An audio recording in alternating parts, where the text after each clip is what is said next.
महापुराण के माध्यम से हम तो केवल इतना कहना चाहेंगे कि स्कंद पुराण के, शिव पुराण के, विष्णु पुराण के, अग्नि पुराण के, पद्म पुराण के, नारद पुराण के, नर्मदा पुराण के, वराह पुराण के, ब्रह्मवेत्ता पुराण के, लिंग पुराण के, वायु पुराण के, अग्नि पुराण के, हमारे सनातन धर्म के अंतर्गत हमारे वेद और पुराणों में ऐसी ऐसी चीजें लिखी गई है, बस उसका सही उपयोग सही समय पर अगर करना आ जाए तो ये निश्चित है कि काल के मुख से भी मेरा महाकाल बाहर निकाल कर ले आता है। सही समय पर सही उपयोग किया।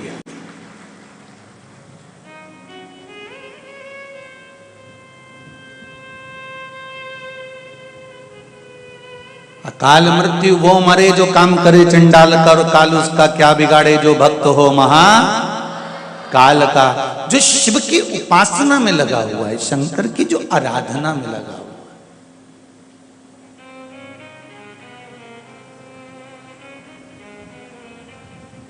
आप दिल से जाकर उससे कहोगे, एक लोटा जल यदि आप समर्पित कर रहे हो, एक बेलपत्री यदि आप उसको समर्पित कर रहे हो, एक चावल का दाना भी यदि आप उसको समर्पित कर रहे हो और दिल से कह रहे हो, वो कनेक्शन बिछा लेना, डोरी फैला लेना, मंदिर तक चले जाना, मंदिर पहुंच भी जाना, एक लोटा पानी चढ़ा भी देना, चावल चढ़ा भी देना, बेलपत्री चढ़ा भी देना, पर दिल से अगर कनेक्शन नहीं जुड़ा है तो डोरी फैलाने से कोई मतलब नहीं।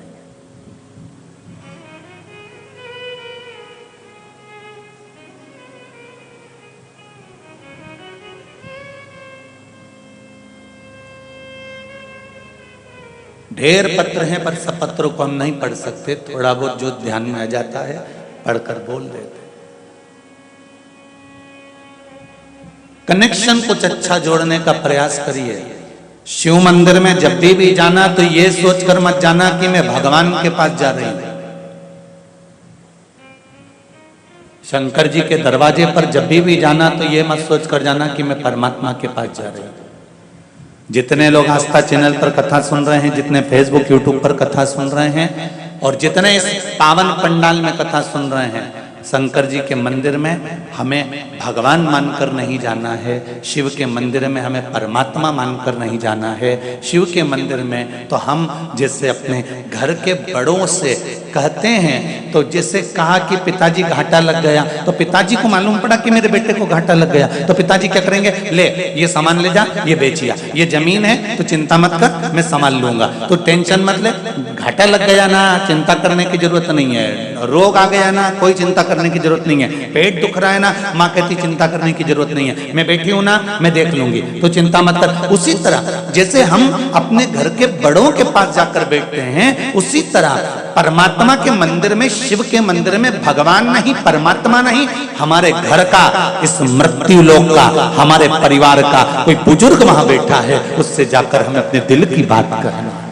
अपने हृदय की बात हमें उससे जाकर कहना है।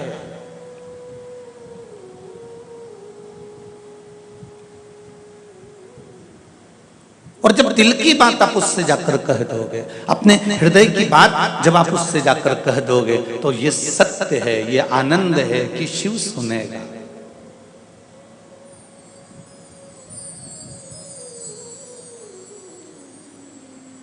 बहुत लोग तुम्हें भ्रम में डालेंगे, दुनिया के कई लोग तुम्हें भ्रमित करेंगे, अरे कहां चक्कर में पड़े हो, सारी समस्या का हल जरा जम के तो बोलो, एक लोटा जल। क्या जल चढ़ाने से सारी समस्या का निदान हो जाता है? क्यों नहीं?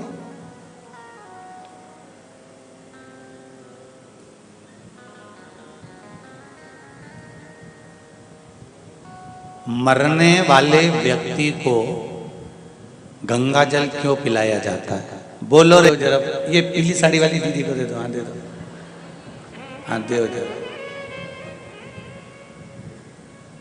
मोक्ष प्राप्ति के लिए। बहुत बढ़िया है, जोरदार ताली बजाओ, ले लीजिए।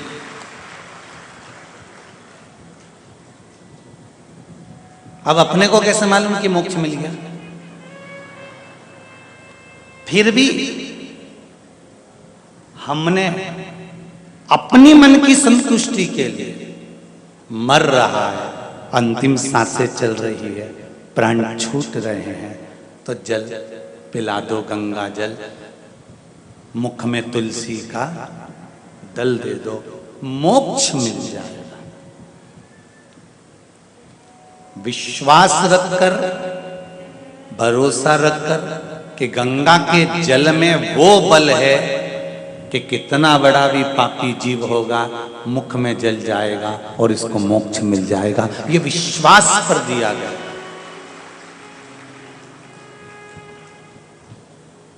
तुमने मोक्ष के लिए दिया और मोक्ष के हेतु दिया, इसलिए परमात्मा को गंगा का जल मुख में जाते से मोक्ष देना ही पड़ता है। ये निश्चित है, विष्णु पुराण में लिखा है। गीता प्रेस गोरखपुर की कल्याण का गंगा अंक पढ़ना, उसमें भी लिखा है।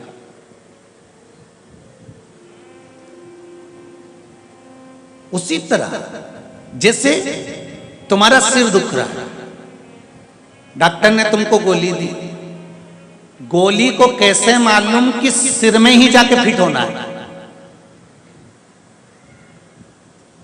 कमर दुख रही है, डॉक्टर ने गोली दी, उस गोली को किसने सिखाया कि तू जाके कमर में फिट होना? घुटना दुख रहा है तो घुटने की गोली तो तुमने मुंह से ली कि डायरेक्ट घुटना में दे दी? अरे बोलो तो जम के जरा, ली तो मुंह से ही है। अब गोली को किसने सिखाया था कि घुटने वाली जगह पे जाके फिट होना? कैप्सूल को किसने बताया था कि सिर पर ही फिट होना? कहीं तुम्हारा हाथ दुख रहा है तो तुमने गोली ली तो हाथ पर ही फिट होना, कहीं तुम्हारी पीठ दुख रही थी तो पीठ पे फिट होना, कहीं तुम्हारी एड़ी में चोट लग गई तो एड़ी में फिट होना। ये गोली को किसने बताया कि तू वहीं जाकर फिट होना? खाया मुंह से, गई पेट में, पर निशाना कहां कर रही है? वही घुटने पर जिसके लिए खाई है। निशाना कहां कर रही है? वही सिर पर जिसके लिए खाई है। उसी तरह जैसे पेट में जाने के बाद गोली घुटने की घुटने पर काम करती है, कोनी की कोनी पर काम करती है, सिर की सिर पर काम करती है, मरते समय पर विश्वास रखकर दिया गया गंगा जल मोक्ष का ही काम करता है। ये निश्चित है।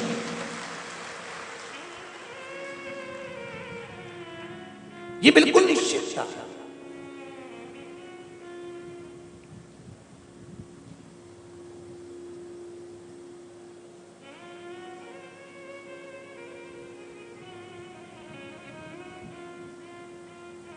विश्वास सब पर करो, मना नहीं है,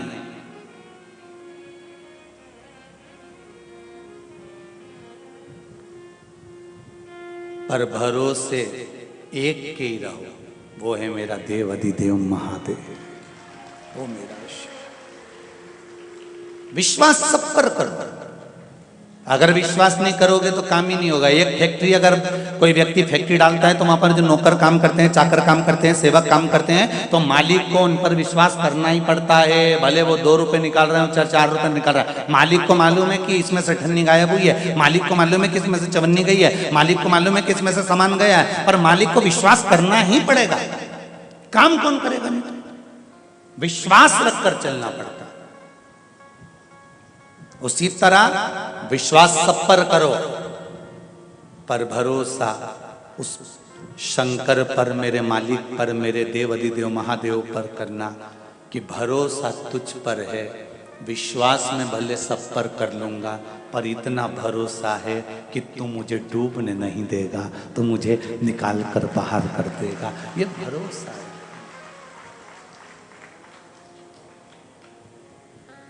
ये भरोसा। भोलेनाथ दया करना, मैं तेरे भरोसे हूँ। मेरे बाबा दया करना मैं तेरे भरोसे ना घर के भरोसे हूँ ना परिवार के भरोसे हूँ ना घर के, सब बोलिए, ना घर के भरोसे हमारे पास में आ जाओ, हम तुमको ऐसी बूटी दे देंगे कि तुम बिल्कुल बढ़िया हो जाओगे। तुम हमारे पास में आ जाओ, हम तुमसे ऐसा ये करवा लेंगे कि तुमको ये हो जाएगा। हंडा निकालने वाले भी हो सकता है तुमको मिल जाएं कि जमीन में से खोद के तुमको दे दें, पर शिव महापुराण ना तो किसी चक्कर में डालती है, शिव महापुराण ना किसी भ्रम में डालती है। शिव महापुराण तो सीधा सीधा कहती है कि एक लोटा जल सारी समस्या का हल, उतने में सुख की अनुभूति हो जाती है।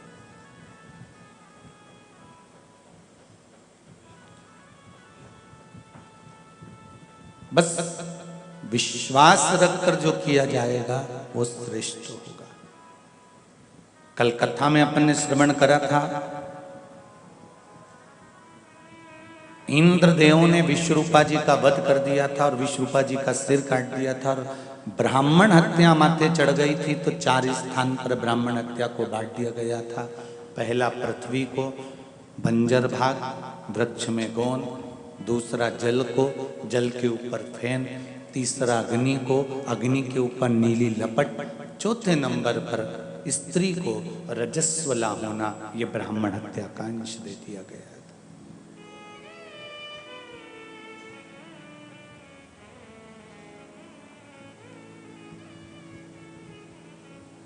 रजोधर्म धारण करने वाली नारी रजस्वला नारी, रजोधर्म धारण करने वाली नारी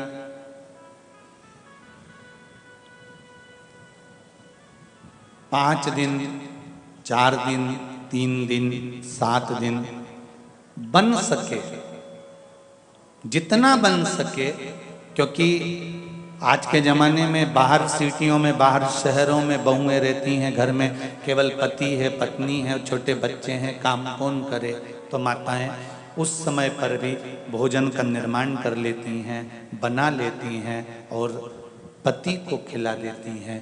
ये श्रेष्ठ नहीं है।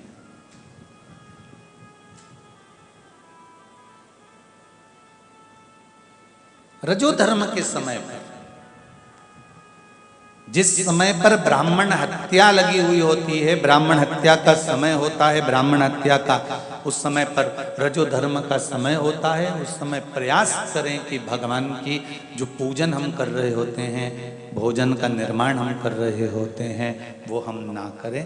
2 दिन, 3 दिन जितना मान सकते हो इस कली काल में उतना तो मानो। 5 दिन, 3 दिन, 4 दिन, जैसा मान सकते हो उतना मानो। हम कह भी देंगे कि 7 दिन तक तुम पूजन मत करो या 7 दिन भोजन नहीं बनाओ, तो क्या तुम नहीं बनाओगे? हम कहने को कुछ भी कर दें, तो जितना मान सकते हो, ये आपकी रुचि के अनुसार आपको दिल से सोचना है कि हम सही कर रहे हैं, उस समय पर हमें भोजन का निर्माण करना चाहिए क्या? नहीं, ये आपका दिल कहना चाहिए, आपका हृदय कहना चाहिए। अब एक प्रश्न आता है, पशुपतिनाथ का व्रत करने वाली माताएं जब पशुपतिनाथ का व्रत करती हैं तो बीच में रजोधर्म का समय आ जाता है। उस समय पर पशुपति व्रत करना चाहिए कि नहीं करना चाहिए?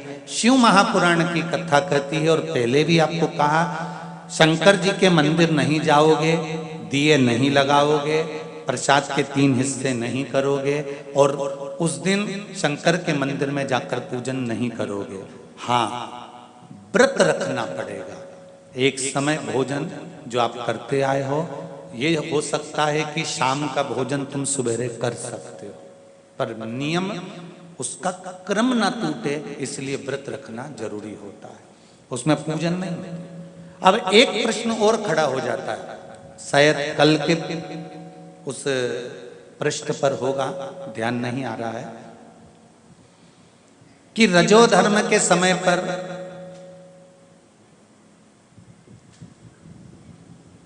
नारी स्त्री भगवान का नाम ले कि ना ले, और रजो धर्म के समय पर एकादशी पड़ जाती है, कभी तीज पड़ जाती है, कभी चतुर्थी पड़ जाती है, कभी कोई बड़ा त्योहार पड़ जाता है जिसमें व्रत करना स्त्री को बहुत जरूरी होता है, तो वो व्रत करे कि ना करे।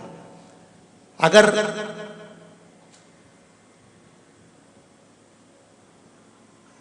उमा संहिता को देखा जाए तो उमा संहिता को अगर हम पढ़ते हैं तो उसके अंतर्गत आपको अगर वर्णन मिलेगा तो उसमें ये लिखा हुआ है कि नारी का रजो धर्म के समय पर यदि कोई व्रत पड़ता है और उस व्रत का उपवास करना जरूरी होता है तो नारी उस व्रत को कर सकती है। इसका फल मिलेगा कि नहीं मिलेगा, फल प्राप्त होगा कि नहीं होगा। पूजन नहीं करेगी, मंदिर नहीं जाएगी, पूजन के उस मंडप में नहीं बैठेगी,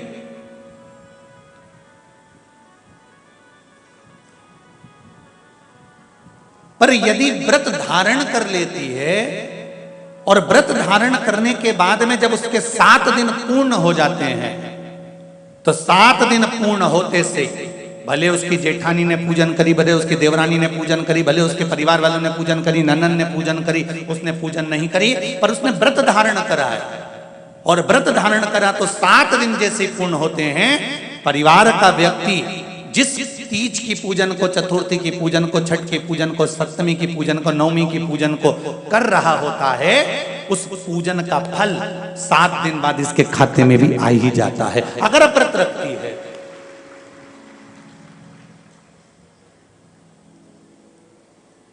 एक यहां हैदराबाद में व्रत होते कि नहीं होते, एक सहज भाषा में लो, छोटी तीज बड़ी तीज का व्रत यहाँ करती है माताएं, करती है ना। अब छोटी तीज बड़ी तीज का व्रत आ गया और उसमें बीच में किसी नारी का रजो धर्म आ गया तो वो व्रत करेगी कि नहीं करेगी, जम के बोलो जरा, करेगी ना व्रत। तो परिवार के लोग क्या कहते हैं, घर के बुजुर्ग माताएं क्या कहती हैं, बहू पूछती है, वो तो बेचारी नहीं है, तो उसने पूछा माँ, दादी माँ मैं व्रत करूं कि नहीं करूं, तो दादी कहती है बेटा देख, पूजन भले मत करना, तो सामान भले मत बनाना, पूजन की जगह पर भले मत जाना, श्रृंगार भी करना और व्रत भी करना। उसका कारण क्या है कि परिवार के लोग जब पूजन करेंगे तो तेरे जब रजस्वला धर्म के 7 दिन पूरे हो जाते हैं तब इसका फल तेरे खाते में अपने आप आ जाएगा। ये फल हमें प्राप्त हो।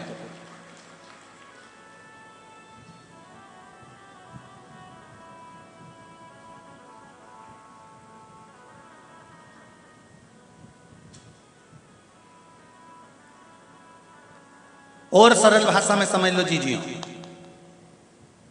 तुम्हारा खाता किसी दूसरे बैंक में है, चेक तुमने दे दिया सामने वाले व्यक्ति को, उसने ले जाकर चेक दूसरे बैंक में लगाया, पैसा मिलेगा कि नहीं मिलेगा उसका, अरे बोलो जम के जरा, मिलेगा ना, पैसा तो प्राप्त होगा उसको। उसी तरह परिवार का व्यक्ति अगर पूजन कर रहा है, अर्चना कर रहा है, आराधना कर रहा है, साधना कर रहा है, आप अपना नियम धर्म तो धारण करो,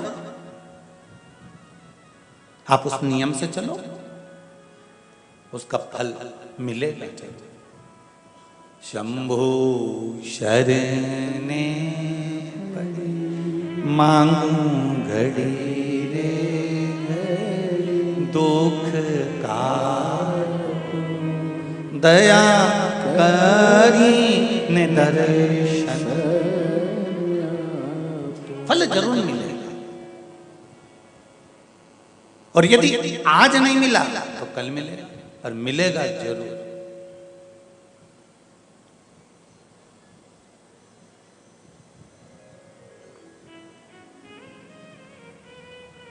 जैसे नवग्रह में बुध देव, कौन सा ग्रह, जम के बोलो जरा, बुध ग्रह, कौन सा ग्रह है? बुध। मंगल के बाद में क्या जाता है? बुध ग्रह।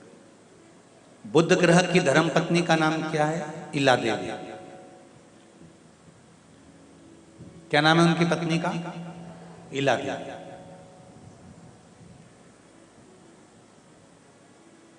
कौन थी है?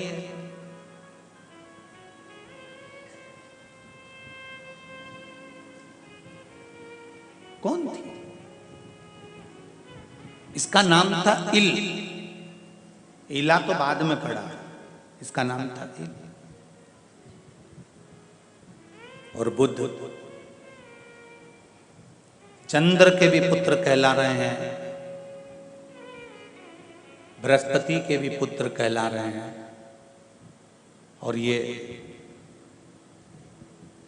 ऋषि बनकर भूमंडल पर भ्रमण कर रहे थे, एक जगह तप साधना में लगे हुए थे।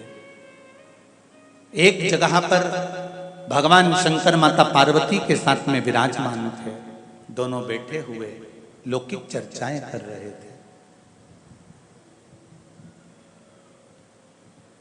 हमारे देवताओं का नियम आज तक पृथ्वी पर चल रहा है।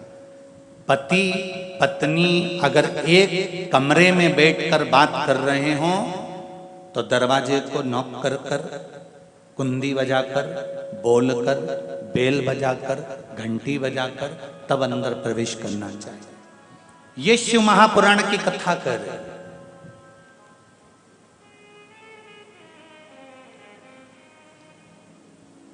शिव पार्वती बैठे हैं, तब साधना में आनंद में इन दोनों की बातें चल रही हैं।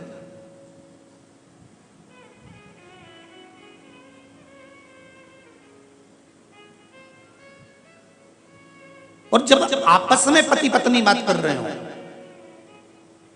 तो निवेदन है कान लगाने वाले से कभी ना लगाइए। एक बार माता पार्वती जी अपनी सहेली से बात कर रही थी और गंगा भी शंकर जी की आराधना करती थी और माता पार्वती भी शंकर जी की आराधना करती थी, क्योंकि देव ऋषि नारद ने कहा था यदि पार्वती शंकर जी का भजन करे तो पार्वती का पति भगवान शिव बन सकते हैं। पार्वती शंकर की आराधना में लग गई तो हिमालय राज की बड़ी बेटी गंगा ने भी सोच लिया कि मैं भी शंकर की आराधना करूंगी, शंकर को अपना पति बनाऊंगी। जितना तप साधना माता पार्वती करती थी उससे दुगना 1000 गुना ज्यादा माता गंगा करती थी। केवल एक गलती माता गंगा से हो गई, पार्वती के शब्दों को कान लगाकर सुन लिया।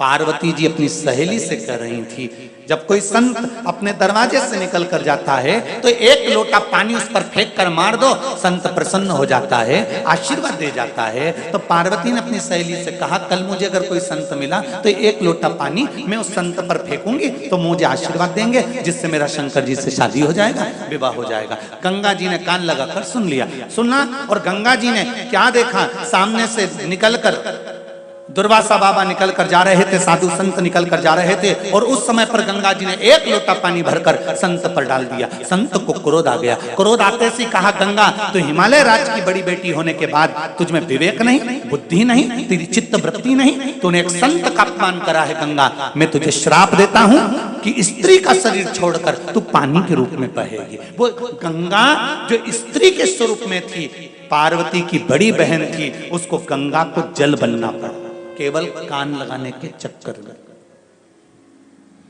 गंगा को क्रोध आ गया, गंगा ने हाथ में जल लिया और जल लेकर गंगा माता पार्वती को श्राप देने लगी। भगवान शंकर आकर खड़े हो गए, गंगा ये तुम क्या कर रही हो, ये क्या कर रही हो, पार्वती को श्राप क्यों दे रही हो? पार्वती ने कहा था संत पर एक लोटा पानी डाल दो तो संत प्रसन्न हो जाते हैं। शिवजी ने कहा गंगा पार्वती ने तुमसे कहा था? नहीं, मैंने तो कान लगाकर सुना था। शिवजी बोले गंगा जब कोई बात कर रहा हो उसकी बात को कभी कान लगाकर मत सुनना, हो सकता है वो तुम्हारे जिंदगी को नष्ट करने का कारण बन सकता है। चुगली करने वाला और चुगली सुनने वाला, दोनों में महापापी कौन होता है? जम के बोलो जरा, कौन होता है? सुनने वाला महापापी होता है।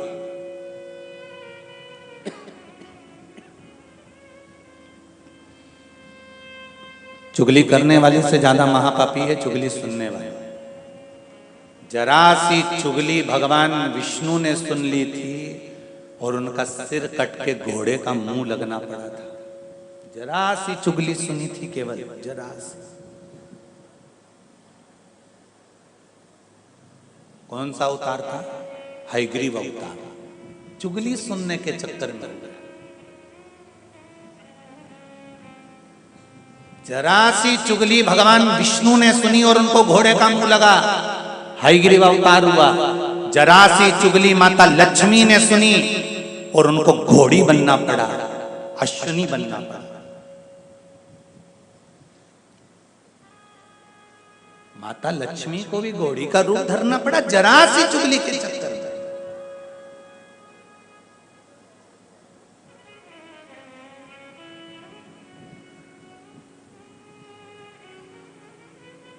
भगवान विष्णु ने जरा सी चुगली सुनी तो उनका सिर कटा और घोड़े का मुख लग गया। माता लक्ष्मी ने जरा सी चुगली सुनी और उनको घोड़ी का रूप लेना पड़ा और घोड़ी का रूप लेकर पूरी मृत्यु लोक में भ्रमण करना पड़ा। वो तो लक्ष्मी जी की बुद्धि अच्छी थी तो माता लक्ष्मी जी ने भगवान शंकर की आराधना उस घोड़ी के रूप में भी शिव की आराधना कर ली। शंकर के मंदिर जाती थी, शिव के दरवाजे पर जाकर खड़ी हो जाती थी, शंकर की चौखट पर जाकर खड़ी हो जाती थी। शंकर की कृपा हो गई। पूछ लिया, लक्ष्मी तुम और घोड़ी के रूप में, अश्विनी के रूप में? लक्ष्मी क्यों? गलती हो गई नाथ, गलती हो गई। चिंता मत करो, घोड़ी का रूप रखने के बाद भी लक्ष्मी तुम मेरे मंदिर के द्वार पर खड़ी हो, मेरे दरवाजे पर खड़ी हो। तुमने मेरा दरवाजा ढूंढा है, मैं तुम्हें वापिस बैकुंठ के दरवाजे छोड़ूंगा। पर एक बात कहूं लक्ष्मी, मृत्यु लोक में आई हो ना तो एक बार जन कल्याण के लिए तुम्हारे एक पुत्र की जरूरत है। लक्ष्मी ने कहा मेरा पुत्र? हाँ। आपको लक्ष्मी ने कहा भोलेनाथ जी आपको मालूम नहीं है, ब्रह्मा विष्णु महेश सारे देवी देवताओं को श्राप लगा है कि इनके घर में संतान नहीं होगी। क्या आपको मालूम नहीं है? भगवान कहते हैं विष्णु रूप में संतान नहीं होगी, ये मैं मानता हूं, पर तुम घोड़ी बनकर आए हो तो संतान नहीं होगी, ये कौन ने कहा? मैं भगवान विष्णु को बुलाऊंगा, तुम इसी स्थान पर बैठकर मेरी साधना करो। घोड़ी का रूप धारण कर कर माता लक्ष्मी शंकर भगवान की तप साधना में डूब गई। भगवान शंकर ने अपने द्वारपाल चित्ररूप को भेज दिया, जाओ बैकुंठ जाओ और चित्ररूप जाकर बैकुंठ में जाकर कहो भगवान विष्णु से कि भगवान शंकर ने आपको बुलवाया, मृत्यु लोक में आइए आप, और लक्ष्मी अगर घोड़ी बनकर आई है तो आप घोड़ा बनकर आइए। मृत्यु लोक में भगवान विष्णु को घोड़ा बनकर आना पड़ा। भगवान शंकर के पास जाकर पूछा आज्ञा करिए प्रभु क्या आज्ञा है? शिव जी ने कहा जाकर लक्ष्मी को दर्शन दीजिए। लक्ष्मी ने जब नारायण का दर्शन करा, लक्ष्मी की आंख से जल बह गया। शिव के दरवाजे के उस चौखट पर जब लक्ष्मी की आंख का जल बहा, भगवान विष्णु ने भी देखा कि आज मुझे देखकर लक्ष्मी रो रही है। नारायण की आंख से भी जल बहा।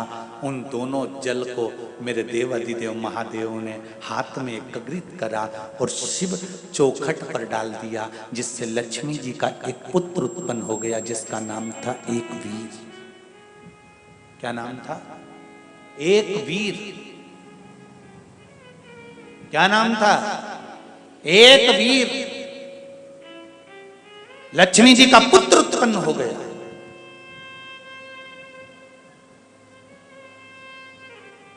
लक्ष्मी जी ने शिव जी से कहा मुझे मेरा पति मिल गया है, भटक लिया मैं बहुत, मैं बैकुंठ जाना चाहती हूँ।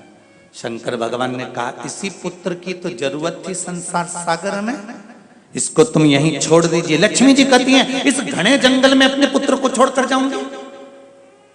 इस घने जंगल में मैं अपने बेटे को छोड़कर जाऊंगी, इस पुत्र को कोई खा जाएगा, कोई मार देगा। शंकर भगवान कहते हैं लक्ष्मी ये विचार अपनी चित्त बुद्धि से निकाल दे। जब किसी के यहां जवान की जवान मौत हो जाती है, छोटे छोटे बच्चे घर में रह जाते हैं लक्ष्मी, तो पूरे घर के लोग सोचते हैं क्या होगा बिचारों का, क्या होगा बिचारों का, क्या होगा बिचारों का। शंकर भगवान कहते हैं प्राण देने वाला मैं हूं तो प्राण लेने वाला मैं हूं। जन्म मैंने दिया है माता के गर्भ में, भेजा अगर मैंने है तो मां के स्तनों में भी दूध मैंने दिया है, और मरेगा तो भी चिंता मत करना, अंतिम सांस तक चिता की अग्नि भी मैं ही दूंगा। टेंशन काहे का? अगर पिता छोड़कर चले गया किसी बच्चे को, मां छोड़कर चली गई किसी बच्चे को, कोई बच्चा अगर अनाथ हो गया, कोई बच्चे का कोई नहीं है, शंकर कहते दुनिया के लोग कहते हैं कि इसका कोई नहीं है। शिव कहते हैं रुद्राष्टाध्यायी में आता है, नारायणच में, ब्रह्मच में, इंद्रच में, हर जगह पर वायु, आकाश, पाताल, जमीन, जल, थल, वायु सब में मैं हूं। तो फिर क्या सोचना? लक्ष्मी दुनिया के लोग परिवार वाले सोचते हैं अकेला रह गया, इसका क्या होगा, इसका क्या होगा, इसका क्या होगा। चिंता नहीं लक्ष्मी, जन्म मैंने दिया है। कितनी विद्या, कैसा स्वरूप, कितना धन, कितनी दौलत, कितनी संपदा, कब किसको कहां देना है ये मुझे मालूम है। आप में भी कई लोग ऐसे बैठे होंगे जिनके पिताजी ने खूब मेहनत करी होगी, एक छोटा सा काम करा होगा, एक छोटी सी व्यवस्था जुटाई होगी, पिताजी ने करते करते करते करते उसको आगे बढ़ाया होगा, दादाजी ने बढ़ाया होगा, बेटा आया होगा, उसके भाग्य का काम चालू हुआ होगा, फिर उसने कुछ करा होगा। ये लक्ष्मी सुनो, मैं एक संवाद तुमको सुनाता हूं। एक सेठ जी के एक नौकर काम करता था।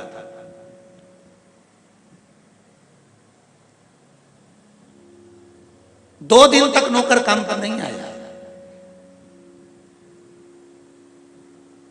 जब 2 दिन तक नौकर काम पर नहीं आया तो सेठ जी को लगा मेरा नौकर बहुत काम करता था, बहुत अच्छा काम करता है, पूरा संभाल लेता है, उसके बिना अकेला अकेला रहना पड़ता है, काम कोई संभालता नहीं है, बहुत अच्छा काम संभालता है, पर उसको तनख्वाह कम मिलती है। तनख्वाह कम मिलती है इसलिए मुझे लगता है कि वो नहीं आ रहा, अब आएगा ना तनख्वाह बढ़ा दूंगा। जैसे नौकर आया, सेठ जी ने अब की बार उसकी तनख्वाह दुगनी दे दी। उसने तनख्वाह ली, चले गए। सेठ जी ने मन में सोचा बताओ गजब का आदमी है, एक बार भी धन्यवाद नहीं कहा, थैंक यू नहीं बोला, धन्यवाद नहीं कहा, तनख्वाह बढ़ गई, कम से कम धन्यवाद तो बोलना था, पर धन्यवाद नहीं दिया इसने। बड़ा बेकार आ रहा है, ऐसा ही है, वो काम कर रहा है। वो तो गुस्सा आ गया सेठ जी को। एक बार 2-3 महीने बीते और उसने फिर 2 दिन का गैप मार दिया, 2 दिन की फिर छुट्टी बिना बोले। सेठ जी ने अपनी बार तनख्वाह फिर घटा दी। सेठ जी ने घटा दी, तनख्वाह दी, उसने ली, वो कुछ नहीं बोला। नहीं बोला तो सेठ जी ने तीसरे दिन उससे पूछा, इधर आ, तेरी तनख्वाह बढ़ी तब भी तूने धन्यवाद नहीं दिया, और आज तनख्वाह कम हो गई तो भी तू कुछ नहीं बोला, कुछ तो बोलता कि तनख्वाह क्यों कम हुई है। इतने में उसने कहा, सेठ जी क्या बोलना, जिस समय पर मेरी तनख्वाह बढ़ी थी मेरी पत्नी के गर्भ से मेरा बेटा हुआ था, भोलेनाथ जी ने मेरी तनख्वाह इसलिए बढ़ा दी होगी, बेटा आ गया था ना तो उसके भाग्य का धन मुझे अपने आप देना चालू कर दिया था। बेटा आ गया था तो उसके भाग्य का धन मुझे देना चालू कर दिया था, तो अब मैंने तनख्वाह कम कर दी तब भी तो तू कुछ नहीं बोला। तो उसमें सेठ जी क्या सोचना, मेरी माँ मेरे साथ रहती थी, मेरी माता का प्राण छूट गए, वो मर गई, तो उसके हिस्से की वो ले गई, उसके हिस्से की तनख्वाह वो लेकर चली गई। शिव जी कह रहे हैं, लक्ष्मी ध्यान लगाकर सुनना, संसार में जब तक विश्व का नाथ विश्वनाथ है तब तक कोई अनाथ नहीं है, तब तक कोई अनाथ नहीं। उसको जगतनाथ नहीं कहते, उसको क्या कहते हैं? जम के बोलो जरा, विश्वनाथ।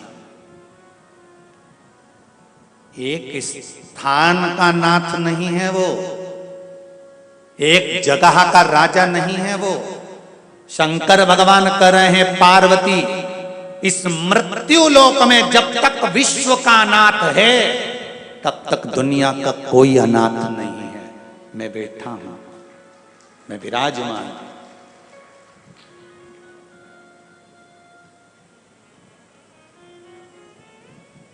और आप सबसे कहना चाहूंगा, जितने आस्था पर कथा सुन रहे हो, जितने मोबाइल पर सुन रहे हो, फेसबुक यूट्यूब पर सुन रहे हो, जितने प्रांगण में बैठकर कथा सुन रहे हो, आप सबसे कहूंगा, कभी जिंदगी में अकेलापन महसूस मत करना। मेरा विश्वनाथ तुम्हारे सिर पर बैठा हुआ है, तुम्हारे सिर पर मेरा विश्वनाथ बैठा है। जिस दिन ये दिल रोए, जिस दिन आंखों में जल भर आए, जिस दिन मन को अच्छा ना लगे, लगे कि बहुत तकलीफ में हूं, बहुत दुख है जिंदगी का, उस दिन किसी शंकर के मंदिर में जाना, उसके शिवलिंग के पास थोड़ी देर बैठकर उसका दीदार करना और उससे कहना, बहुत दुखी हूं नाथ। मैंने कथा में सुना है, वो सियोर वाला महाराज छाती ठोक ठोक कर कहता है कि विश्वनाथ है तो कोई अनाथ नहीं है, पर आज मैं बहुत अकेला महसूस करता हूं दातार विश्वनाथ। घाटा भी बहुत लगा, दुख भी बहुत, शरीर में रोग भी बहुत, सारे डॉक्टर अपना काम कर रहे हैं, पर दुखी बहुत हूं। शिव से कहना, तुम कहकर आओगे, उस विश्वनाथ से अगर दिल से कह दिया, वो 2 दिन के अंदर क्या 24 घंटे के अंदर तेरे पास मिल जाएगा, सामने खड़ा। दिल से तो कहो, मैंने तेरे ही भरोसे, ओ बाबा तेरे ही भरोसे, हवा बिच उड़ती जावांगी, बाबा डोर हर तो छड़ी में कटी जावांगी, भोले मैं तेरी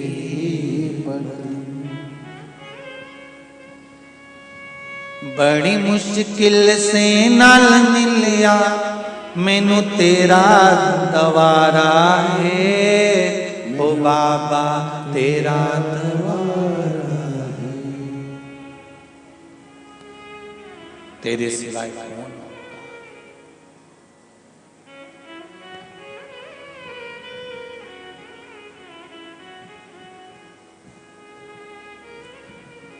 मैनू एतो तेरा आसरा, बस तेरा दवारा है, ओ बाबा तेरा सहारा है, जो कट गई ना बाबा, जो कट गई ना बाबा, तुम्हें लुटी जवानी, बाबा डोर हथ तो छठी नामे कटी जावांगी। उसके भरोसे पर करो, उसके विश्वास पर। लक्ष्मी तुम कह रही हो कि मेरा बेटा एक वीर, ये मेरा पुत्र, इसको कौन संभालेगा?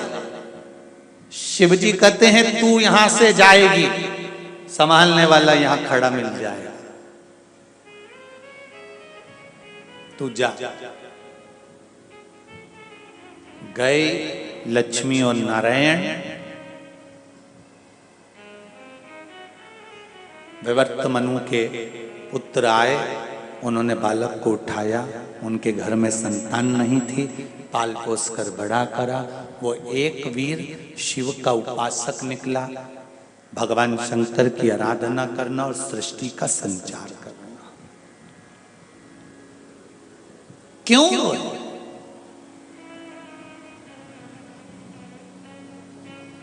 बुद्ध की धर्मपत्नी इला, ये इला नाम तो बुद्ध ने दिया था, उसका नाम था इल, एक राजकुमार था वो।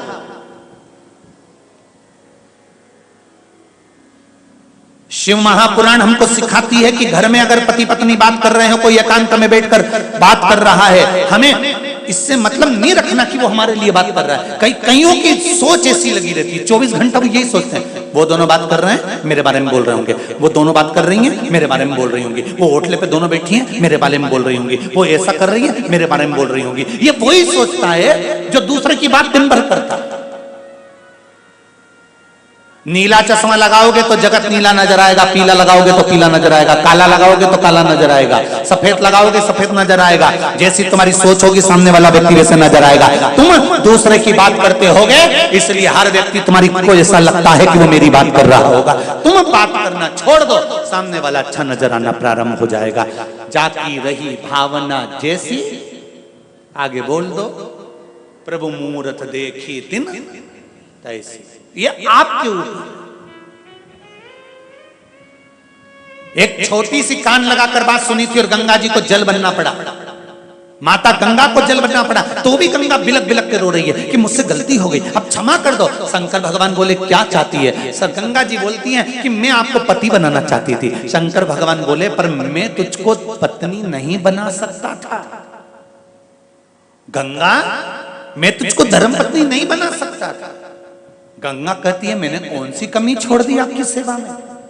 शिव जी कहते हैं गंगा, जितनी तप साधना माता पार्वती ने करी उससे 1000 गुना ज्यादा तूने करी है। ध्यान देना जरा कथा पर। 2 बेटे हैं, एक बेटा थोड़ी सी मेहनत करता है, लाखों रुपए कमा कर ले आता है, एक बेटा बहुत मेहनत करता है तो भी व्यापार नहीं चल पाता है। ये उसके हाथ में है। पार्वती शिव जी की धर्म पत्नी बन रही है और गंगा नहीं। पार्वती से ज्यादा तप गंगा जी ने करा। जो मेहनत कर रहा है और काम नहीं हो रहा, जितना भजन पूजन एक भाई करता है उससे दुगना वो करता है। जैसा जैसा लोग बताते हैं वैसा वैसा करते जाता है तो भी व्यापार नहीं चल पाता। उसमें दुखी मत होना, तो भी आगे नहीं बढ़ पाता, उसमें दुखी मत होना। अब दुख ना कर कर शंकर के भरोसे पड़ जाना कि अब दुखी नहीं होऊंगा। गंगा ने जैसे कहा मैं आपकी पत्नी नहीं बन सकती, नहीं, मैंने साधना ज्यादा करी, शिवजी जानते मैं जानता हूं। तूने आराधना ज्यादा करी, साधना ज्यादा करी, तप ज्यादा करा, भजन ज्यादा करा, सब कुछ तूने ज्यादा करा, फिर भी मैं तेरा पति नहीं बन सकता। तो गंगा जी ने पूछा क्यों? शंकर भगवान कहते हैं गंगा, अगर मैं तुझे पत्नी बना लूंगा तो अपने बाईं और बिठाना पड़ेगा, पर तेरी तप साधना इतनी प्रबल है मैं तुझे पास में नहीं बिठाना चाहता, मैं तुझे सिर पर बिठाना चाहता हूं, इसलिए मैं तुझे अपने मस्तक पर लाना चाहता हूं, अपने मस्तक पर। घबराना मती। एक इंटरव्यू में पास नहीं हुए, एक जगह जॉब नहीं लगा, एक जगह नौकरी नहीं लगी, एक व्यापार नहीं चला, घबराना नहीं, हिम्मत मत हारना। ये मत सोचना कि शंकर जी नहीं हमारी सुन रहे, हमने पशुपति व्रत कर लिया नहीं सुन रहे, हमने ये कर लिया नहीं सुन रहे, हमने वो कर लिया नहीं नहीं नहीं, ये विचार छोड़ दो।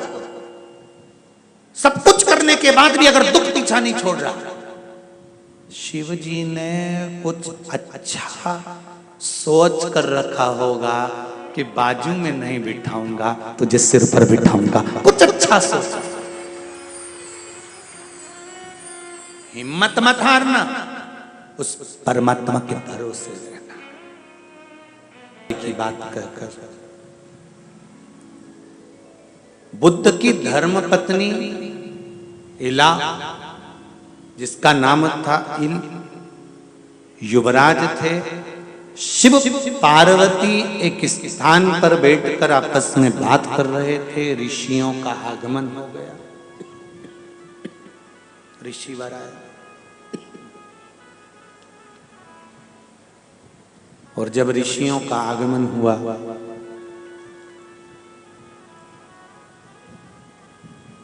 पार्वती जी को थोड़ी सी लज्जा आई। ऐसा लगा कि जैसे थोड़ा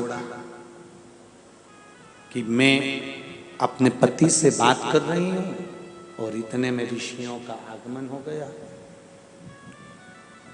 ऋषि यहां आ गए।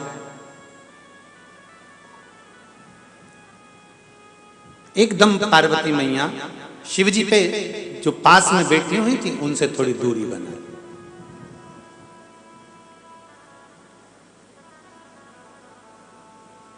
शंकर भगवान को क्रोध आ गया। घर में किसी कक्ष में पति पत्नी बैठकर बात कर रहे हो और कोई बार बार आकर परेशान करे तो क्रोध तो आएगा ना कि हम 2 मिनट बैठ के भी बात नहीं कर सकते। गजब का मकान हुआ, जो गजब का घर हुआ।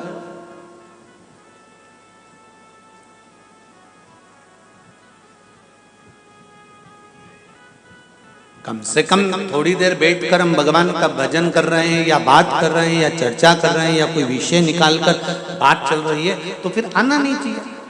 शिव जी को क्रोध आया और शंकर भगवान ने क्रोध में आकर श्राप दे दिया। जिस भूमि पर बैठकर हम पार्वती और शिव बात कर रहे हैं, अगर इस भूमि पर जब भी अब कोई पुरुष इस भूमि पर पांव रखेगा वो स्त्री बन जाएगा। उस वन का नाम था अंबिका वन। कौन सा वन है वो? अंबिका वन। स्कंद पुराण और शिव पुराण कहती है वो अंबिका वन में शंकर भगवान ने श्राप दे दिया। भगवान शिव पार्वती बैठे आनंद के साथ वहां बात करते। अब जब भी कोई बात करना होती शंकर पार्वती वहीं पर जाकर बात करते। समय बीत गया। एक युवराज इल जिसका नाम था मृगा करने के लिए, शिकार के लिए आया और आते आते उसको भान नहीं हुआ और वो अंबिका वन में प्रवेश कर गया तो वो इल स्त्री बन गया। बड़ा सुंदर स्त्री का रूप रखा। जिसको बुद्ध देव ने देखा, ऋषि बुद्ध ने देखा तो बड़ी सुंदर स्त्री नजर आई। मंगल विवाह का प्रस्ताव रखा, उसके साथ में विवाह भी हो गया। विवाह होने के बाद एक पुरुवा बेटा भी उत्पन्न हो गया। पुरुवा जब बेटा उत्पन्न हुआ पुत्र हो गया। पुत्र होने के बाद मां को हमेशा मौन देखता था पुरुवा। ये प्रत्येक बेटे के हृदय में ये बात होना चाहिए कि मां अपना चेहरा क्यों मुरझाई हुई है, कारण क्या है।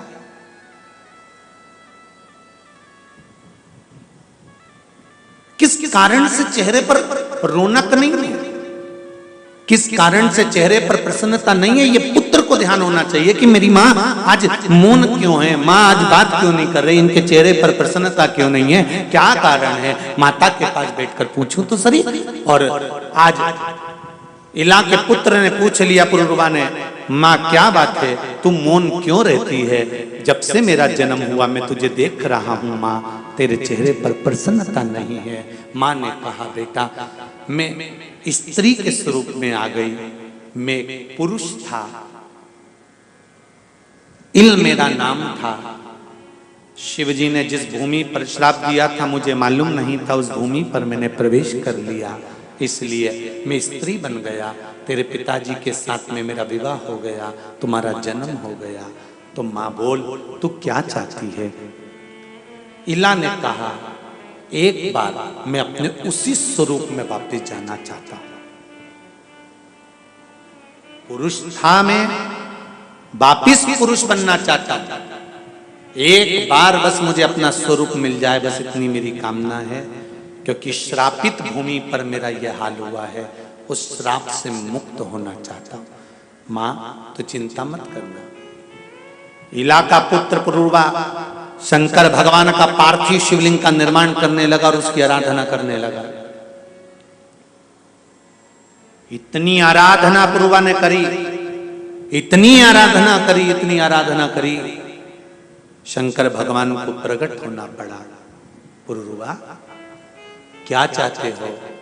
मेरी माता को एक बार अपने असली स्वरूप में आना है। तो तुम्हारी माता को हुआ क्या है, अंबिका वन में प्रवेश कर गए थे वो, युवराज, स्त्री का रूप ले लिया था, बुद्ध देव के साथ विवाह हो गया था, मैं पुत्र जन्म ले लिया हूं उनके गर्भ से, पर निवेदन मेरी माता का एक निवेदन है, उनको इस श्रापित भूमि पर पांव रखने के कारण जो श्राप लगा है उससे मुक्त होना है, और आप मुक्त कर सकते हो, ये केवल आप ही कर सकते हो, दूसरा कोई नहीं कर सकता।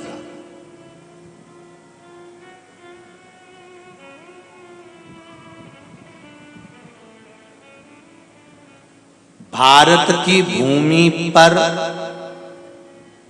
सबको गर्व होना चाहिए कि ये पावन भारत की भूमि वो भूमि है जहां पर ऐसे स्थान हैं जहां पर पुरुष पहुंच जाए तो स्त्री बन जाए, ऐसे कुंड हैं।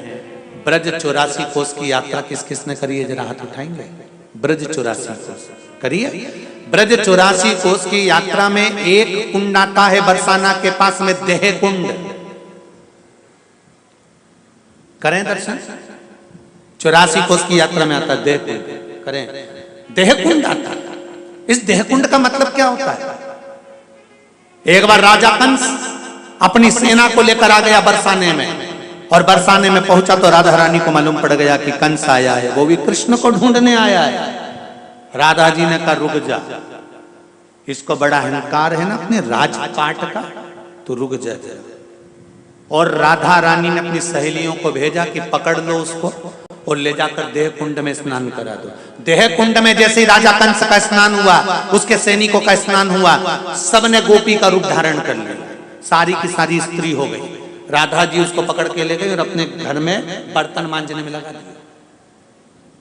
किसको? अरे जम के तो बोलो, कंस को। और कंस के साथ के जितने भी सैनिक थे वो सब झाड़ू पोछा कर रहे थे।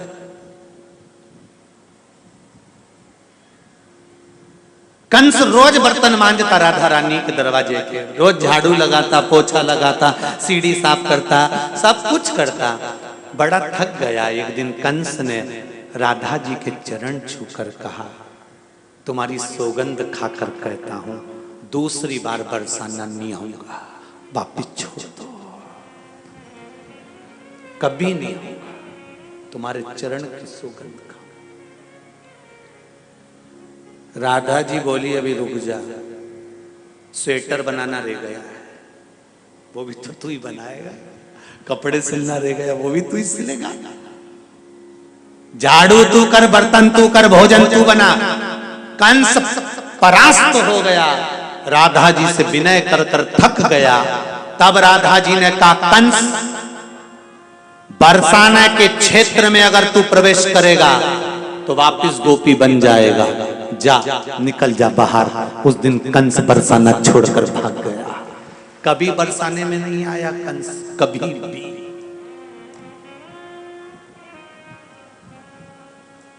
ये भारत की भूमि पर वो धरा, वो भूमि, वो स्थान, इस सुंदर पावन धरा पर ऐसे ऐसे स्थान। अंबिका वन एक ऐसा वन जहां पर शंकर, तो शिव जी के आराधना करी और शंकर जी से कहा मेरी माता को मुक्त करो इस योनि से, ये स्त्री के तत्व से मुक्त हो जाए। शिव जी ने कहा चिंता मत करो, गोदावरी के तट पर जब तुम्हारी माता वहां पर जाकर एक बार स्नान करेगी,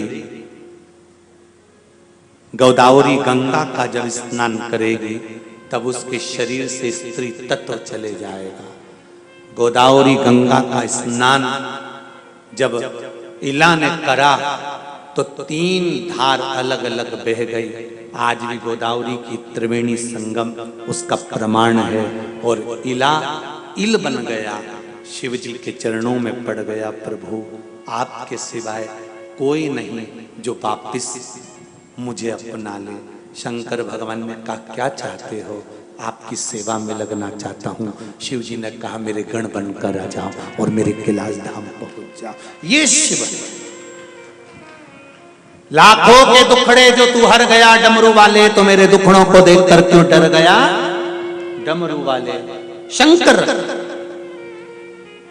परसों कथा में कहा था या कल कथा में कहा था, अगर गलती हो गई है, बहुत गलतियां हो गई, बहुत दुख पड़ गया, तकलीफ में आ गए, लग रहा है कि मुझसे बहुत गलतियां हुई है, बाबा मेरी नहीं सुन रहा, ये बेलपत्री का भाग की डंडी पीछे की ओर कर दो, जहां बैठकर बेलपत्र चढ़ा रहा। पत्ती का मुख अपनी और डंडी का मुख सामने।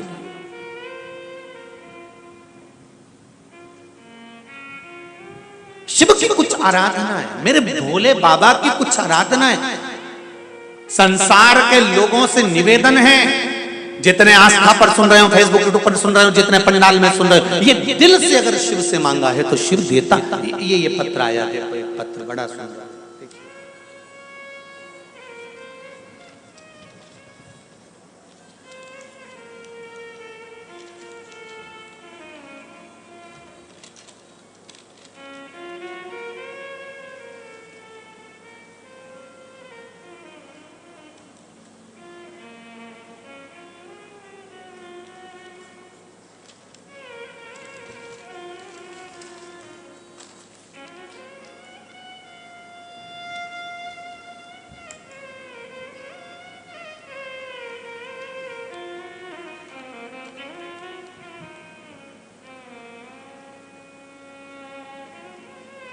श्री ओम प्रकाश जी रांकावत, धर्म पत्नी मंजुला देवी पुष्कर राजस्थान, अजमेर राजस्थान से हैं। कहीं बैठे हैं?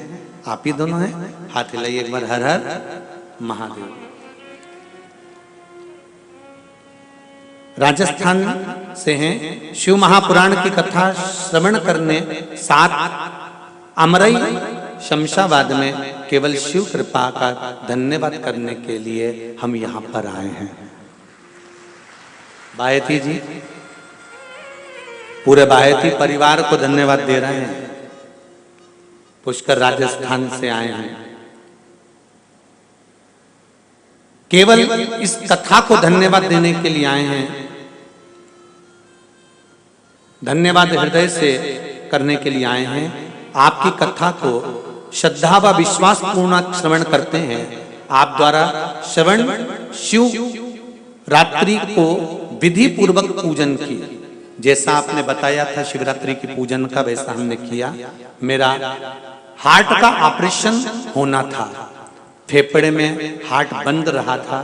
मेरी धर्म पत्नी ने शिव को जल चढ़ाया और बेलपत्री चढ़ाई हुई खिलाई, जिससे मैं स्वस्थ हो गया और मैं 10 कदम भी पैदल नहीं चल सकता था, न सीढ़ियां चढ़ सकता था। आज मैं आपके समक्ष कथा श्रवण करने के लिए बैठा हूं, ये शिव की कृपा से।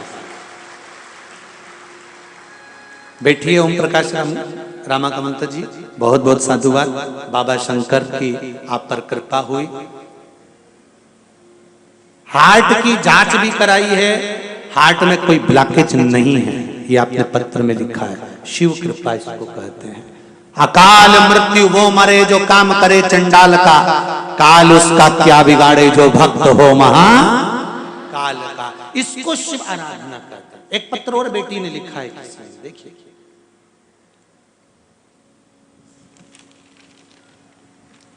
भारती दीक्षित, चंद्रायन गुट्टा, हैदराबाद। चंद्रायन गुट्टा ही है, हाँ, देख लेना, नाम गड़बड़ हो जाए तो बता देना। हो ये तो कहीं बैठी हैं, आप ही हैं? दोनों हाथ हिला दो बेटी, बड़ी खुश नजर आ रही है तुम तो। है श्री शिवाय नमस्तुभ्यम बेटी, बड़ी प्रसन्नता है आपको।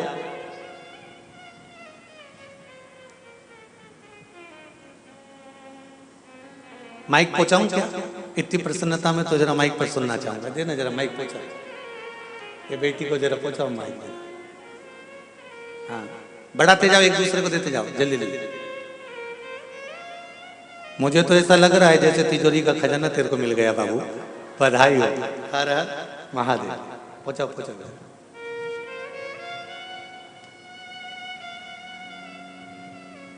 आपने लिखा है, मेरे बाबा ने मुझको बहुत कुछ दे दिया। अभी जनवरी में मेरा क्या, जनवरी में क्या पेपर में पढ़ता क्या? हाँ जी, सीटेट का पेपर था मेरा जी। कितने लोग बैठे थे उसमें? हाँ जी, 24 लाख। 24 लाख लोग बैठे थे। हाँ जी। फिर आपने क्या करा?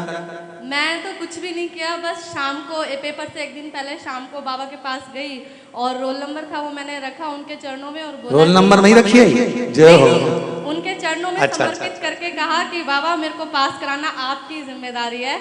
और 9 मार्च को मेरा रिजल्ट आया और 24 लाख में से 4 लाख बच्चे पास हुए, जिसमें से मैं दोनों पेपर में पास हो गई। बधाई हो, बहुत बहुत बधाई हो। थैंक यू बाबा जी। इसीलिए प्रसन्नता है बाबू आपको। और बाबा जी एक और बात कहना चाहूँगी, आपकी कथा सुनते सुनते किसी और को मिले या नहीं मिले, पर मुझे मेरे भोलेनाथ जरूर मिल गए। बधाई हो आपको, बहुत बहुत बधाई हो।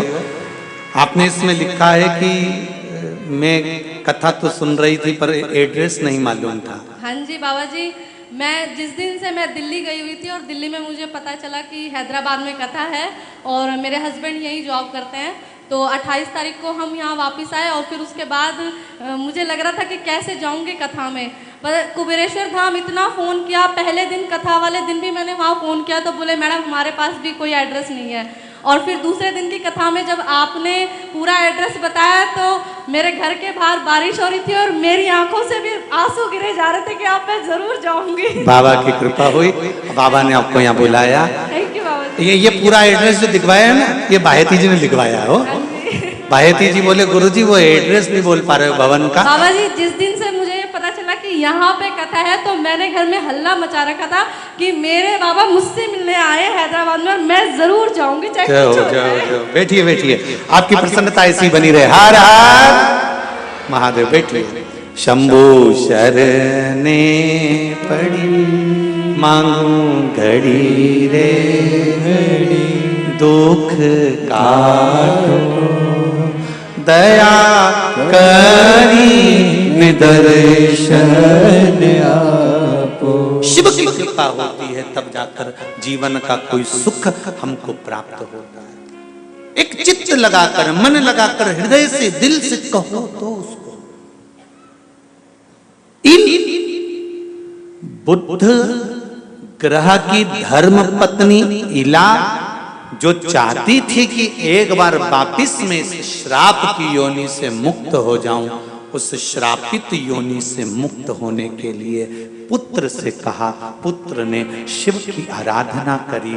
शंकर की आराधना कभी खाली नहीं जाती भाई। सुन लो, जितने टीवी पर कथा सुन रहे हैं, जितने मोबाइल पर सुन रहे हैं और जितने यहां सुन रहे हैं,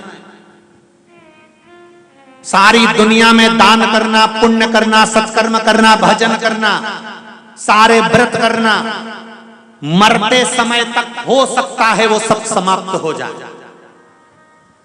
हमने व्रत करा, हमने दान करा, हमने पुण्य करा, हमने सत्कर्म करा, हमने पूजन करी, पाठ करी, हो सकता है हमने किसी को अपशब्द बोल दिया, हमारा पुण्य समाप्त हो गया। जैसे 10,000 रुपए तनख्वाह तुमको मिलती है, 20,000 रुपए तनख्वाह मिलती है, अब 10,000 रुपए तनख्वाह मिलती है, उसमें खर्चा भी तो देखो, गैस की टंकी, सब्जी भाजी, दूध, किराया, मकान, मेहमान, पावना, ये सब खर्चा तो निकालो। अब 10,000 रुपए में होता क्या है, सारा के सारा खर्चा की खर्चा हो गया, ऊपर से कर्जा अलग बढ़ गया। उसी तरह तुमने व्रत करा, पुण्य कमाया, दान करा, पुण्य कमाया, उपास करा, पुण्य कमाया, तुमने कहीं पूजन करी, पुण्य कमाया, सत्कर्म करा, पुण्य कमाया, मंदिर गए, पुण्य कमाया, दर्शन करा, पुण्य कमाया, कथा सुनी, पुण्य कमाया, ये सारा पुण्य इकट्ठा करा 10,000। मान लो तनख्वाह तुमने 10,000 इकट्ठी कर ली, अब पुण्य तुम्हारा इकट्ठा हो गया। मालूम पड़े तुम्हारे मुंह से किसी के लिए बुराई निकल गई, 5,000 खत्म हो।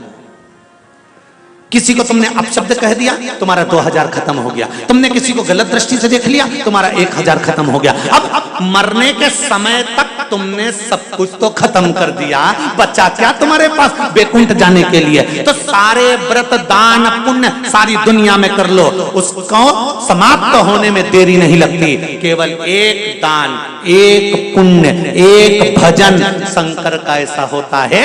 शंकर के मंदिर गए हो, शिव पुराण में गए हो और शंकर के लिए कुछ किया है, वो मरते दम तक समाप्त नहीं होता, क्योंकि शंकर का कोई लेता ही नहीं है। शंकर के मंदिर, शंकर का कोई लेता ही नहीं है। शिव का कौन कब्जा करेगा साहब? शंकर का कब्जा कर कर देख लो, एक ना एक दिन प्रकट हो ही जाएगा। काशी में हुआ कि नहीं हुआ?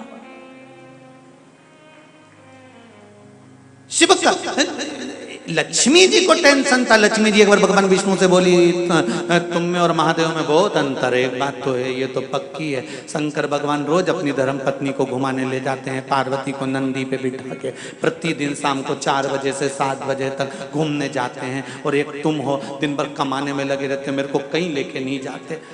शंकर भगवान की बात किए जाए तो नारायण भगवान भी बोल दी लक्ष्मी जी से, तैयार हो जा, अब भी कभी लेके चलूं तेरे को, चल।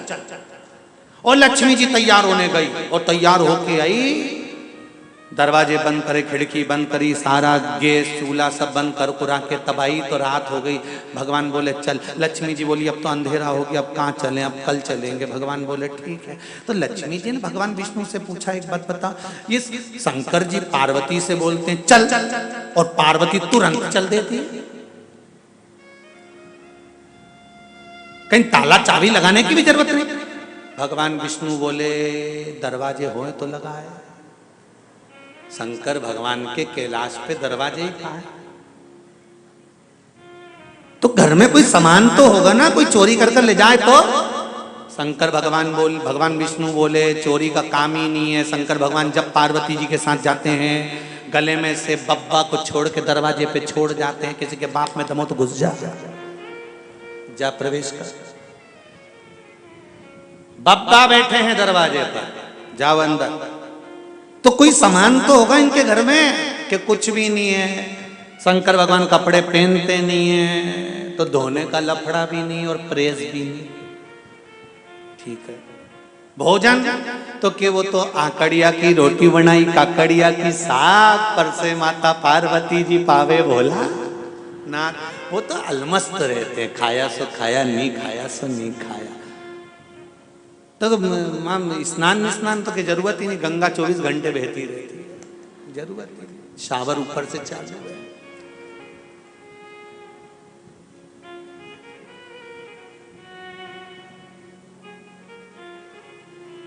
यहाँ जिस होटल में बायती जी रुकाए हैं, वह होटल में भी बाल्टी और डब्बा नहीं है।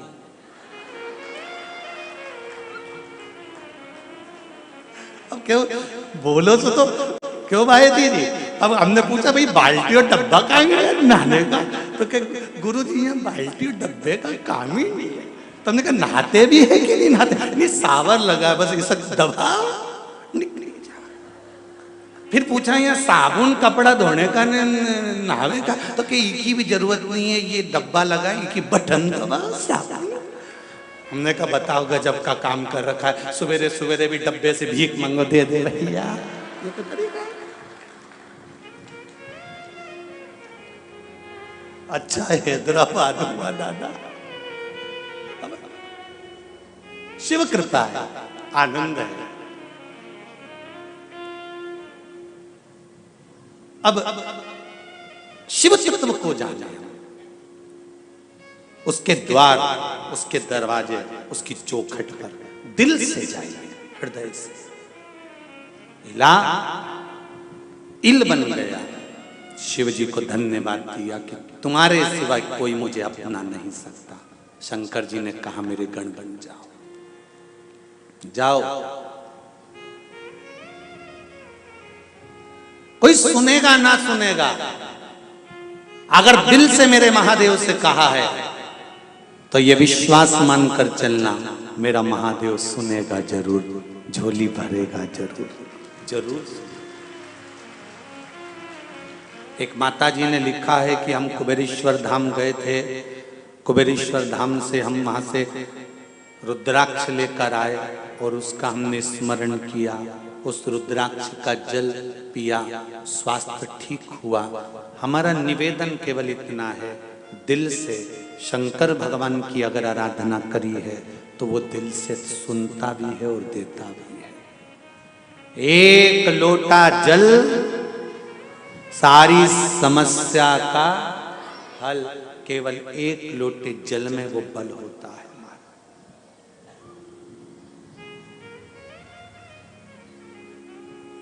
समर्पित करना प्रारंभ करो, सुनने के समय आया। आगे जो चरित्र आया, 4 जगह पर इंद्र ने ब्राह्मण हत्या को बांट दिया था। त्वष्टा ऋषि ने वृत्रासुर को उत्पन्न करा, और जब वृत्रासुर उत्पन्न हुए और उनके साथ जब युद्ध प्रारंभ हुआ,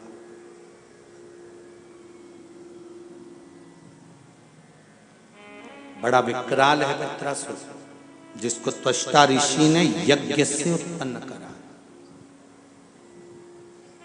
बड़ा विकराल।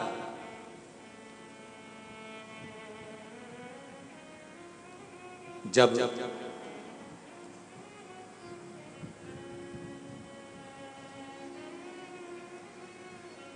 वृत्रासुर को युद्ध में गया वृत्रासुर और इंद्र बार बार हार कर भागता है, देवता सब इधर उधर हो गए पर वृत्रासुर मरता नहीं। कैसे मरेगा ये, इसके प्राण कैसे छूटेंगे?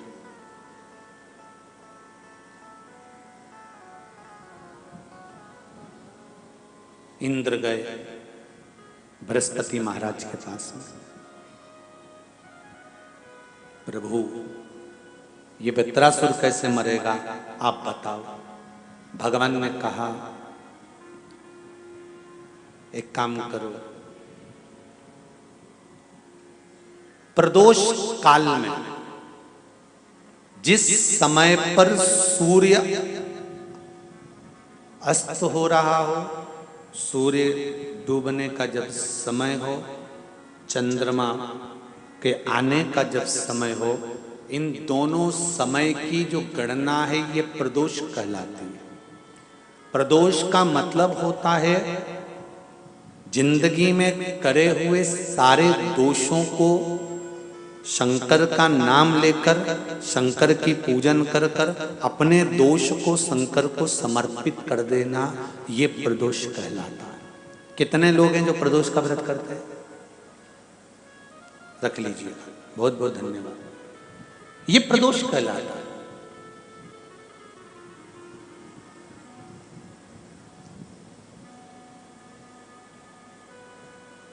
अपने दोषों को शंकर भगवान को दे देना। शाम को 4 बजे से लेकर 7 बजे के बीच में शंकर और पार्वती के भ्रमण का समय रहता है। मेरे देवाधिदेव महादेव और माता पार्वती के भ्रमण का समय, भगवान शंकर पार्वती घूमने को निकलते हैं। इसलिए हमारा सनातन धर्म कहता है शाम के समय पर माताओं को झाड़ू नहीं लगाना चाहिए, शाम के समय पर माताओं को चूड़ी बिछिया नहीं बदलना चाहिए, शाम के समय पर माताओं को मांग में सिंदूरा नहीं भरना चाहिए, शाम के समय पर माताओं को बाल नहीं बांधना चाहिए, शाम के समय पर माताओं को चौखट पर नहीं बैठना चाहिए। उसका कारण क्या है? क्योंकि पार्वती जी ने भगवान भोलेनाथ जी से कहा था कि तुम मुझे रोज शाम के समय प्रदोष काल में भ्रमण के लिए लेकर जाते हो, मेरे लिए आज्ञा क्या है? शंकर भगवान ने कहा सुनो पार्वती, मंदिर के अंदर नंदी रहता है, जाने वाला यात्री जब मंदिर में मेरा दर्शन करने आता है तो नंदी के कानों में कहकर जाता है कि शिव जी को मेरे यहाँ लेकर आना। मैं नंदी के अनुसार उनके घर जाता हूँ, मेरा काम है उनका कल्याण करना और तेरा काम है उनके घर की नारी को अखंड सौभाग्यवती का वर प्रदान करना, ये तेरा काम।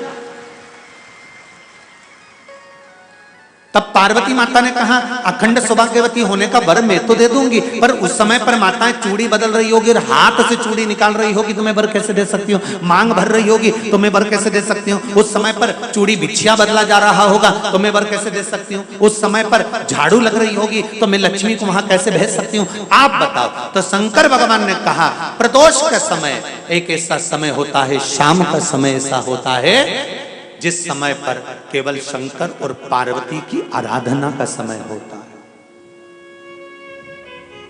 हम तो कई लोगों से कहते हैं अगर आपके यहां संपदा नहीं आ रही है, बहुत मेहनत कर रहे हो, फल नहीं मिल रहा, कहीं नौकरी, कहीं सर्विस या कहीं व्यापार या व्यवसाय में कहीं तकलीफ आ रही है, हम सबसे कहते हैं शाम का समय पकड़ लो, शंकर जी के मंदिर में दिया लगाना प्रारंभ कर दो। शिव मंदिर में अगर दिया नहीं लगा रहे हो तो बेलपत्री के पेड़ के नीचे दिया लगा दो। बेलपत्री और शंकर जी के मंदिर में दिया नहीं लगा रहे हो तो शंकर जी के मंदिर के बाहर चौखट पर दिया लगा दो। इतना भी नहीं कर सकते तो अपने घर के बाहर अपने द्वार पर दिया लगा दो, पर शंकर जी के नाम का श्री शिवाय नमस्तुभ्यम बोलकर शंकर भगवान को याद कर कर अपनी कामना कर कर बाबा का स्मरण कर कर पंचाक्षर मंत्र नमः शिवाय, षडाक्षर मंत्र ओम नमः शिवाय, द्वादशाक्षर मंत्र ओम नमो भगवते वासुदेवाय, जो मंत्र तुमको याद है उसका स्मरण कर कर, लक्ष्मी हो चाहे नारायण हो चाहे राम हो चाहे कृष्ण हो, स्मरण कर कर शाम के समय बाहर दिया लगा दो, दरवाजे के पास लगा दो। वो सुनेगा जरूर, आएगा तो उसका वेलकम जरूर होगा और वो कुछ देकर जरूर जाएगा। नियम तो बनाओ।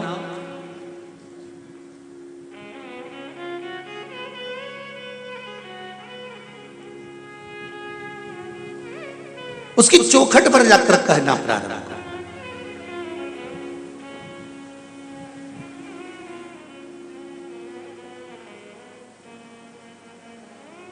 जब हम उससे कहते हैं तो वो सुनता है।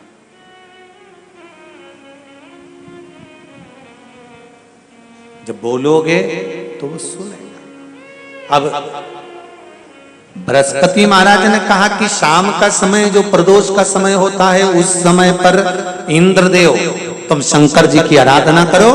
शिव आराधना से शंकर जी जो मार्ग प्रशस्त करेंगे, शिव आराधना से जो शंकर जी कहेंगे वो तुम करना। ठीक है, आराधना करी बाबा भोलेनाथ जी।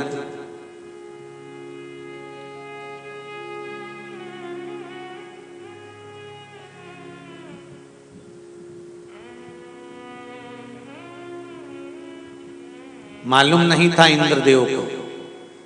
बृहस्पति महाराज ने प्रदोष की महत्वता समझाई तो प्रदोष का समय जानकर शंकर जी पर 7 बेलपत्र प्रदोष के दिन इंद्र ने समर्पित कर दी बिना सोचे। कितनी बेलपत्र? 7। प्रदोष का व्रत करो चाहे ना करो, मंदिर में चढ़ी हुई बेलपत्र को उठा लो,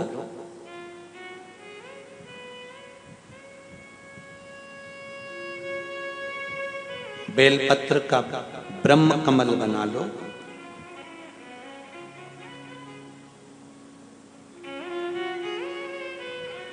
ब्रह्म कमल का मतलब होता है डंडी बीच में रहे, आसपास पत्तियां रहे। 7 पत्ती का ब्रह्म कमल बनाकर, जैसे ये पत्तियां हैं एक जैसी रखी हुई हैं, तो इसको फैला लिया। 7 पत्ती को आपस में फैलाकर ब्रह्म कमल बना लिया। प्रदोष का व्रत करें ना करें, जरूरी नहीं है कि वृक्ष से ही पत्ती लेकर आओगे तो ही शंकर जी को चढ़ाओगे। शिव जी पे से चढ़ी हुई उठाकर धोकर ब्रह्म कमल बनाकर बाबा से विनय कर कर, हे प्रभु आज मैं इस काम के लिए जा रहा हूं, बाबा मेरा यह कार्य है, बोलकर श्री शिवाय नमस्तुभ्यम बोलकर शिवलिंग पर समर्पित कर दो। दिन भर के प्रदोष व्रत का फल बाबा एक बेलपत्री समर्पित करने पर ही प्रदान कर देता है। शिव है। प्रदोष व्रत कर रहे हो उससे बढ़कर कोई प्रसन्नता नहीं, पर नहीं कर रहे तो प्रदोष के दिन या 12 महीने शिवरात्रि आती है, शायद आज भी हो।